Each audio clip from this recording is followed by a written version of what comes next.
1902 সালের ডিসেম্বর মাস আটলান্টিক মহাসাগর পেরিয়ে ব্রিটেন, জার্মানি এবং ইতালির বিশাল সব যুদ্ধজাহাজ নিঃশব্দে ভেনেজুয়েলার জলসীমায় প্রবেশ করে। হ্যাঁ, কোনো আনুষ্ঠানিক যুদ্ধ ঘোষণা নেই। একদমই কোনো পূর্ব সতর্কবাণী ছিল না। ঠিক, তারা সরাসরি ভেনেজুয়েলার ছোট ছোট গানবোটগুলো ডুবিয়ে দিতে শুরু করে এবং উপকূলীয় দুর্গগুলোতে অবিরাম গোলাবর্ষণ করে। হ্যাঁ, আর দেশের প্রধান বন্দরগুলোতে অত্যন্ত কঠোর একটি নৌ অবরোধ আরোপ করে। এই প্রচণ্ড আক্রমণের কারণ শুনলে যে কেউ অবাক হবেন।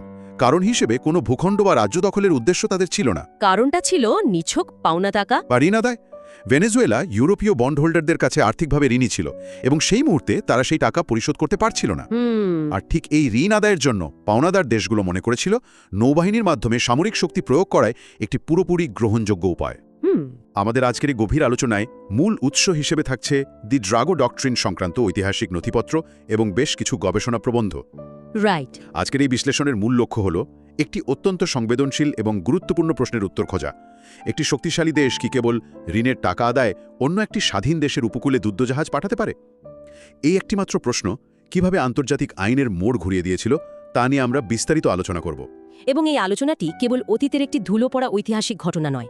আজকের পৃথিবীতে বসে আমরা যখন আন্তর্জাতিক মুদ্রা তহবিল বা IMF এর মতো বৈশ্বিক সংস্থাগুলোর ঋণদান নীতি এবং বর্তমান বৈশ্বিক অর্থনীতির দিকে তাকাই, তখন দেখতে পাই এই ঘটনার পেছনের আইনি বিতর্কটি আজও সমানভাবে প্রাসঙ্গিক।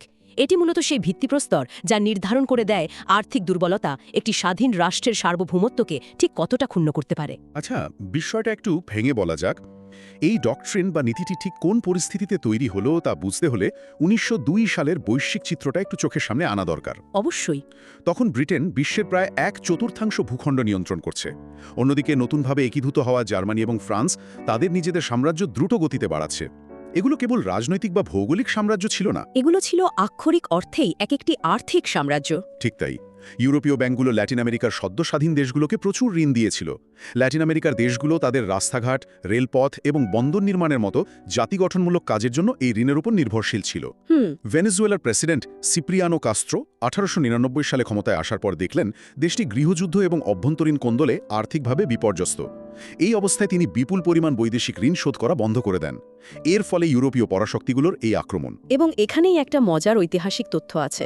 হ্যাঁ, আক্রমণকারী 3 দেশের মধ্যে ইতালি খুব দ্রুতই বুঝতে পেরেছিল যে এই ঝামেলায় থাকা ঠিক হবে না।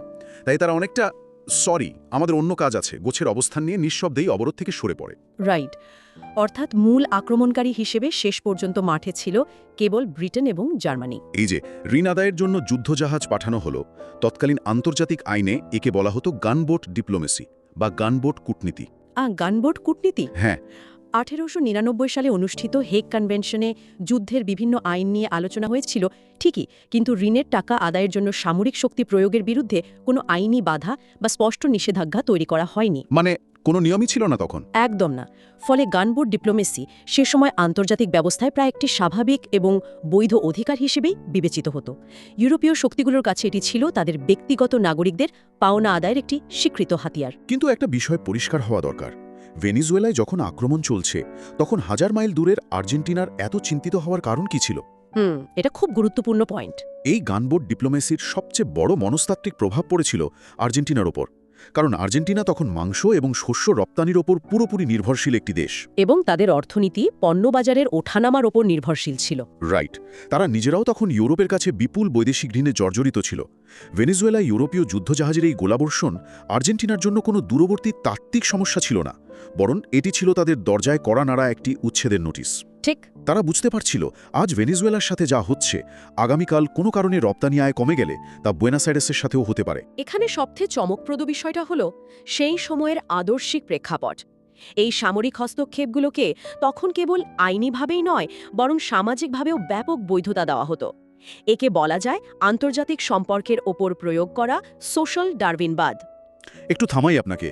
এই সোশ্যাল ডারউইনবাদ বিষয়টা একটু পরিষ্কার করা দরকার। আচ্ছা। অর্থাৎ চার্লস ডারউইনের বিবর্তনবাদের সেই সার্ভাইভাল অব দ্য ফিটেস্ট বা যোগ্যতমের টিকে থাকা নীতিটি আন্তর্জাতিক রাজনীতিতেও প্রয়োগ করা হচ্ছিল। তারা কি মনে করত দুর্বল দেশগুলোকে নিয়ন্ত্রণ করা শক্তিশালী দেশগুলোর জন্মগত অধিকার? ঠিক তাই।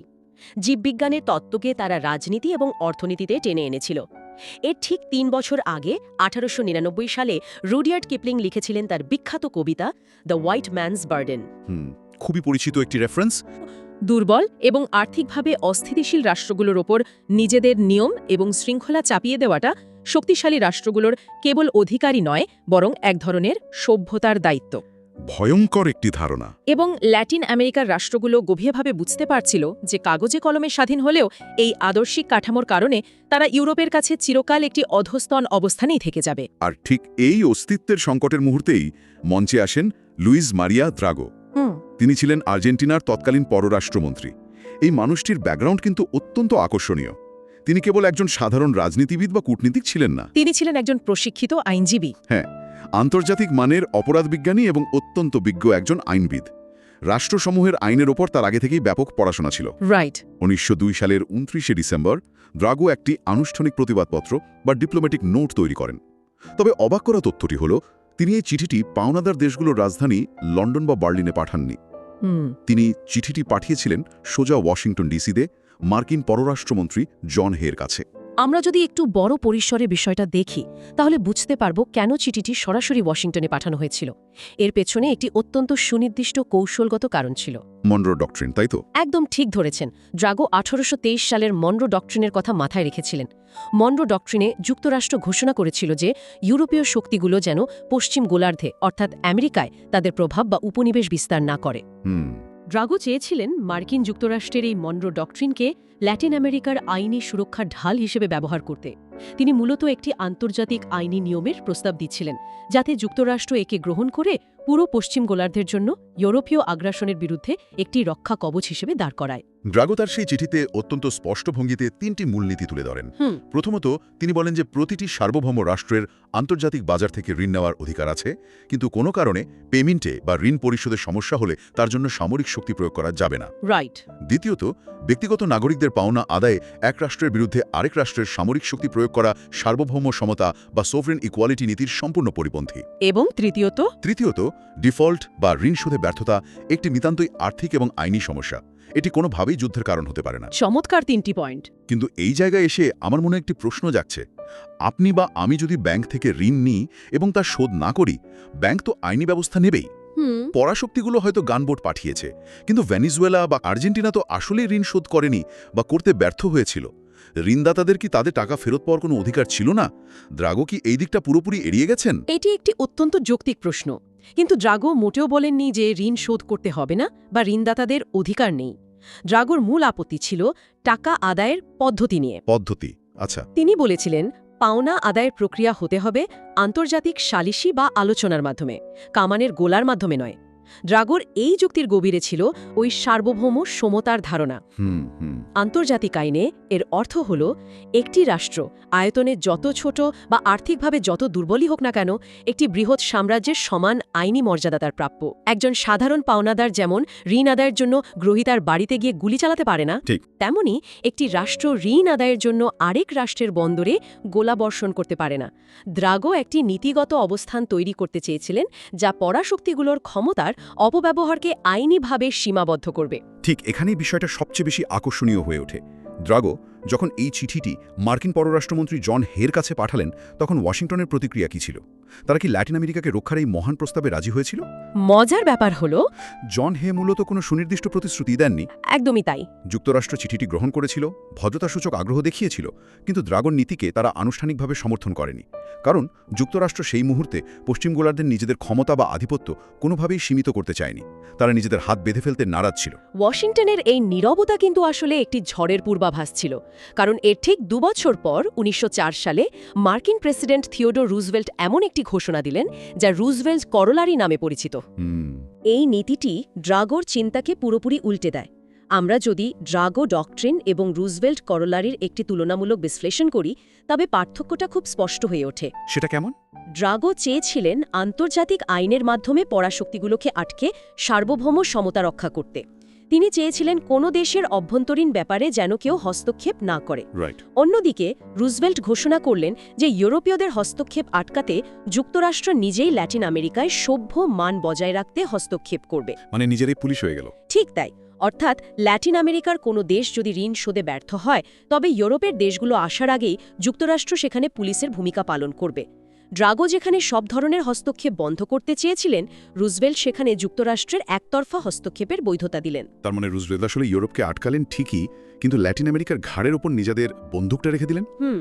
সমতার বদলে একটি নিয়ন্ত্রিত উচ্চ-নীচ কাঠামো তৈরি হলো। শেষ পর্যন্ত হয়েছিল 1904 সালে হেগের পার্মানেন্ট কোর্ট অফ আরবিট্রেশন বা সালিশি আদালতের মাধ্যমে।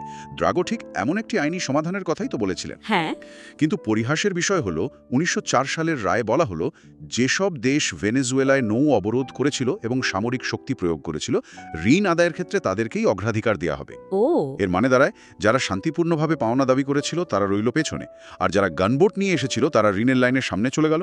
আইনগতভাবে এই রায় প্রমাণ করে দিল যে শক্তি প্রয়োগ করলেই আগে টাকা পাওয়া যায়। এটি তো আন্তর্জাতিক আইনের জন্য একটি ভয়ঙ্কর দৃষ্টান্ত।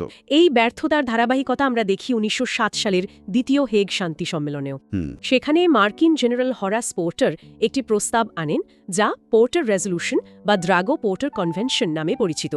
এর মাধ্যমে ড্রাগো ডকট্রিনকে আংশিকভাবে গ্রহণ করা হলেও একে মারাত্মকভাবে দুর্বল করে দেওয়া হয়। কিভাবে দুর্বল করা হলো? এতে একটি শর্ত জুড়ে দেওয়া হয়, ঋণগ্রহীতার রাষ্ট্র যদি সালিসি ব্যবস্থা মানতে অস্বীকার করে বা রায় অমান্য করে, তবে পাওনাদার রাষ্ট্র শক্তি প্রয়োগ করতে পারবে। তার মানে ঘুরিয়ে ফিরিয়ে সেই শক্তি প্রয়োগের জায়গাতেই ফিরে গেল। একদম। ড্রাগো নিজে সেখানে উপস্থিত থেকে এর তীব্র প্রতিবাদ করেছিলেন, কারণ এই শর্তটি আসলে ঘুরপথে সামরিক শক্তি প্রয়োগের হুমকিকেই আইনি বৈধতা দিচ্ছিল। আর যুক্তরাষ্ট্রের ক্ষেত্রে এই নীতির প্রয়োগ আরও বিস্ময়কর। 1907 সালের পর থেকে 1898 থেকে 1934 সাল পর্যন্ত যুক্তরাষ্ট্রের ডলার ডিপ্লোম্যাসি বা ডলার কূটনীতির যুগ চলে। যুক্তরাষ্ট্র ড্রাগো ডক্ট্রিনের মূল যুক্তিটি ব্যবহার করে ইউরোপীয় শক্তিগুলোকে লাতিন আমেরিকা থেকে দূরে সরিয়ে রেখেছিল ঠিকই, কিন্তু তারা নিজেরাই হাইতি, নিকারাগুয়া এবং ডোমিনিকান রিপাবলিকের মতো দেশগুলোতে হস্তক্ষেপ করে। রাইট। ঋণ শোধের নিশ্চয়তা দিতে তারা এই দেশগুলোর কাস্টমস বা শুল্ক আদায় ব্যবস্থা গায়ের জোরে দখল করে নেয়। অর্থাৎ ইউরোপীয় গানবোটের বদলে আমেরিকান অর্থনৈতিক শোষণের এক নতুন সাম্রাজ্যবাদ তৈরি হয়েছিল। একদম ঠিক বলেছেন। তাহলে এই সবকিছুর মানে আসলে কি দাঁড়ায়? 1902 সালের সেই গানবোট, ড্রাগোর প্রতিবাদপত্র, হেগের সালিশ, এই সবকিছুর পর আজকে আমরা কোথায় দাঁড়িয়ে আছি? খুব সহজ কথায় বললে, পরাশক্তিগুলোর শক্তি প্রদর্শনের লাল দাগটি কেবল সরে গেছে। আগে সেই দাগ ছিল কামানের গোলায়, এখন সেই জায়গা নিয়েছে বন্ড মার্কেট এবং আন্তর্জাতিক ঋণ ব্যবস্থা। সমসাময়িক বিশ্বের দিকে তাকালে এই ঐতিহাসিক নীতির সরাসরি সংযোগ আমরা দেখতে পাই। সামরিক গানবোট আজ আর বন্দরে আসে না, কিন্তু অর্থনৈতিক চাপ ঠিকই আসে। এই বন্ড মার্কেট বা অর্থনৈতিক চাপের বিষয়টি যদি আরেকটু সহজ করে বলা যায়, ধরুন কোনো দেশের অর্থনীতি খারাপ হচ্ছে, তখন তো বন্ড স্প্রেড বা ঋণের সুদের হার বেড়ে যায়, তাই না? হ্যাঁ, এটা কিভাবে একটি দেশকে খাদের কিনারে ঠেলে দেয়? খুব সাধারণ হিসাব। যখন কোনো দেশের অর্থনীতি ঝুঁকিপূর্ণ হয়ে ওঠে, তখন আন্তর্জাতিক ক্রেডিট রেটিং এজেন্সিগুলো তাদের রেটিং কমিয়ে দেয়। আচ্ছা। ফলে সেই দেশটিকে বাজার থেকে ঋণ নিতে হলে অনেক বেশি সুদ গুনতে হয়, যাকে বন্ড স্প্রেড বেড়ে যাওয়া বলে। 2010 থেকে 2015 সালে গ্রিসের যে ভয়াবহ ঋণ সংকট হয়েছিল, সেখানে ঠিক এই ঘটনাই ঘটেছিল। গ্রিসের সংকট তো বেশ আলোচিত ছিল। ইউরোপীয় পাওনাদাররা এবং আইএমএফ গ্রিসকে বাধ্য করেছিল তাদের সব কঠিন শর্ত মানতে। 2001 সালে আর্জেন্টিনার অর্থনৈতিক বিপর্যয়ের সময়ও একই ধরনের আন্তর্জাতিক চাপ তৈরি হয়েছিল। রাইট। এমনকি সাম্প্রতিক সময়ে জাম্বিয়ার ঋণ পুনর্গঠনের আলোচনাতেও আমরা দেখেছি কিভাবে পাওনাদাররা একটি সার্বভৌম রাষ্ট্রের অর্থনীতির ওপর সম্পূর্ণ নিয়ন্ত্রণ আরোপ করার চেষ্টা করে। মানে পদ্ধতি পাল্টেছে, কিন্তু মূল বিষয়টা একই রয়ে গেছে। হ্যাঁ, তবে ইতিবাচক দিক হল এই আধুনিক যুগে 1945 সালের জাতিসংঘ সনদের আর্টিকেল 2-4 মূলত ড্রাগন নীতিরই একটি সর্বজনীন রূপ, যেখানে বলা হয়েছে কোনো রাষ্ট্র অন্য রাষ্ট্রের স্বাধীনতার বিরুদ্ধে সামরিক শক্তি প্রয়োগ করবে না। আর বর্তমানে জাতিসংঘের উন্নয়নশীল দেশগুলোর জোট G77 ড্রাগোর এই লড়াইয়ের উত্তরসূরি হিসেবে কাজ করে যাচ্ছে, যারা আন্তর্জাতিক আর্থিক নিয়ম পরিবর্তনের জন্য লাগাতার দাবি জানাচ্ছে। অত্যন্ত চমৎকার একটি সংযোগ। এটি একটি অত্যন্ত গুরুত্বপূর্ণ প্রশ্নের জন্ম দেয়। যখন আন্তর্জাতিক মুদ্রা তহবিল বা আইএমএফ কোনো দেশকে ঋণ দেওয়ার শর্ত হিসেবে সেই দেশের পেনশন কাঠামো কাটতে বাধ্য করে, জনকল্যাণমূলক ভর্তুকি কমানোর নির্দেশ দেয় বা রাষ্ট্রায়ত্ত প্রতিষ্ঠানগুলোর বেসরকারীকরণের কথা বলে, তখন এর সরাসরি আঘাত গিয়ে পড়ে সাধারণ মানুষের ওপর। একদমই তাই। মানুষের দৈনন্দিন খাদ্য, চিকিৎসা এবং কর্মসংস্থান মারাত্মকভাবে ব্যাহত হয়।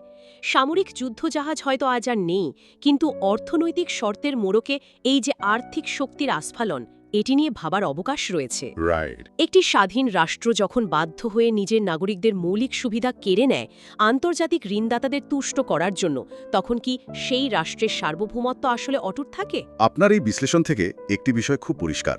আমরা যদি পুরো আলোচনার সারসংক্ষেপ টানি তাহলে দেখতে পাই ড্রাগো ডক্ট্রিনই প্রথম আন্তর্জাতিক অঙ্গনে এই শক্ত দাবিটি তুলেছিল যে সরকারি ঋণ কোনোভাবেই একটি সার্বভৌম রাষ্ট্রের ওপর সামরিক আক্রমণের ভিত্তি হতে পারে না। এই নীতিটি আন্তর্জাতিক আইনের ভাষায় একটি যুগান্তকারী পরিবর্তন এনেছিল, যা আজকে জাতিসংঘ সনদেও প্রতিফলিত। কিন্তু এর সবচেয়ে বড় দুর্বলতা ছিল এটি বাস্তবায়নের জন্য ১৯০২ সালে কোনো শক্তিশালী প্রাতিষ্ঠানিক ক্ষমতা ছিল না। একদম ঠিক। আর যখন প্রয়োজনীয় ক্ষমতা থাকে না, তখন সুন্দর নীতিগুলো বড় দেশগুলোর মর্জি বা ভূ রাজনৈতিক স্বার্থের ওপর নির্ভরশীল হয়ে পড়ে। রাইট। এই গভীর আলোচনার একেবারে শেষে এসে একটি নতুন বিষয় নিয়ে ভাবা যেতে পারে। ইতিহাস আমাদের খুব স্পষ্টভাবে দেখিয়েছে যে পরাশক্তিগুলোর শক্তি প্রয়োগের পদ্ধতি সময়ের সাথে সাথে বিবর্তিত হয়। একসময় যা ছিল গানবোট বা যুদ্ধজাহাজ, তা পরবর্তীতে রূপ নিয়েছে বন্ড স্প্রেড, ক্রেডিট রেটিং এবং অর্থনৈতিক নিষেধাজ্ঞার মতো আধুনিক হাতিয়ারে। কিন্তু বিষয়টি যদি একটু গভীরভাবে চিন্তা করা যায়, ভবিষ্যতের পৃথিবী যখন সম্পূর্ণ ডিজিটাল মুদ্রা বা সেন্ট্রাল ব্যাংক ডিজিটাল কারেন্সির উপর নির্ভরশীল হয়ে পড়বে, তখন এই আর্থিক অবরোধের রূপ কি আরও ভয়ঙ্কর হয়ে উঠবে না? হ্যাঁ, এটা একটা ভয়ের জায়গা। হয়তো সেদিন কোনো পরাশক্তিকে আর আটলান্টিক পেরিয়ে যুদ্ধজাহাজ পাঠাতে হবে না, কোনো বন্দরের সৈন্য নামাতে হবে না। হয়তো কেবল হাজার মাইল দূরের কোনো সার্ভারের একটি সুইচ বন্ধ করেই একটি স্বাধীন দেশের পুরো অর্থনীতি কয়েক সেকেন্ডের মধ্যে স্থবির করে দেওয়া যাবে। ঠিক। ঋণ আদায়ের নামে বা রাজনৈতিক চাপ প্রয়োগের কারণে সেদিন যদি এভাবেই কোনো দেশের ডিজিটাল অর্থনীতি জিম্মি করে ফেলা হয়, তখন লুইস মারিয়া দ্রাগোর সেই সার্বভৌম সমতার ধারণাটি কোথায় গিয়ে দাঁড়াবে? আন্তর্জাতিক আইন কি পারবে প্রযুক্তির ছদ্মবেশে আসা সেই অদৃশ্য গানবোটকে ঠেকাতে? এই প্রসঙ্গের মাঝেই লুকিয়ে আছে আন্তর্জাতিক সম্পর্ক এবং অর্থনৈতিক কূটনীতির ভবিষ্যতের সবচেয়ে বড় চ্যালেঞ্জ। ইতিহাস আমাদের শিক্ষা দেয় যে ক্ষমতা সবসময় তার প্রয়োগের নতুন রাস্তা খুঁজে নেয়, কিন্তু ভবিষ্যতের সেই অদৃশ্য বলপ্রয়োগ থেকে রক্ষা পাওয়ার জন্য আমাদের নতুন আইনি ও কাঠামোগত সুরক্ষার কথা এখন থেকেই ভাবতে হবে। একদম। ড্রাগো ১ শতাব্দী আগে যে সতর্কবার্তা দিয়েছিলেন তা আজও আমাদের জন্য একটি প্রাসঙ্গিক পাঠ। জ্ঞান এবং বিশ্লেষণের এই অন্তহীন যাত্রায় অতীতের এই অমীমাংসিত প্রশ্নগুলোই আমাদের সামনের পথ চলার দিক নির্দেশনা দেয়। এই ঐতিহাসিক বিশ্লেষণটি আমাদের চারপাশের বৈশ্বিক অর্থনীতি এবং আন্তর্জাতিক রাজনীতির গতি প্রকৃতি বুঝতে আরও সাহায্য করুক। এই প্রত্যাশাতেই আজকের এই গভীর আলোচনা এখানেই শেষ করছি।